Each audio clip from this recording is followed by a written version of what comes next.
سەرجەم ئەفسەر و کارمەندانی بەڕێوەبەرێتەکەمان لە ڕۆژانی بشووی ژەژنە لە ئەرک و ئامادەباشیدان لە هەر چوار قەزای سۆران مێرگە سۆر چۆمان ڕواندز بە سەرجەم نەحیەکانیانەوە لە شوێنە گەشتیارەکان و شەقامە گشتەکان و شەقامەکانی دەرەشتی و ناوەخۆ بۆ ئەوەی کەوا خزمەتی هاوڵاتیان بکەن و ئامادەن بۆ هەر ئەگەرێکی هاتسۆ یا خوڵداوێکی هاتسۆ کەوا ڕوو بدە خوانەخواستەر دەبەرەکەمان لە شوێنە گشتەکان لە شوێنە گەشتیاریەکان و ئێمە ئەم پیلانەمان بە شێوەیەکی تۆکمە و تەکاملی داڕشتووە بۆ ئەوی بتوانین کەمترین ڕووداوی هاتسۆ ڕوو بداوە کەمترین گرفتی هاتسۆ ڕوو بدە وەکو خنکان و جەنجالی هاتسۆ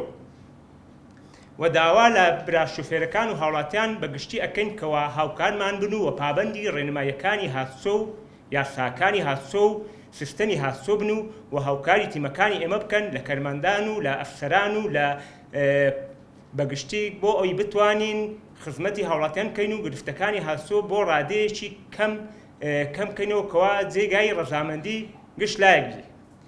و لە کاتی بوونی هەر گرفتێکی هاتسۆ یا خوڕداوێک یاخۆ خنکانی هاتسۆ یاخۆ جەنجالی هاتسۆ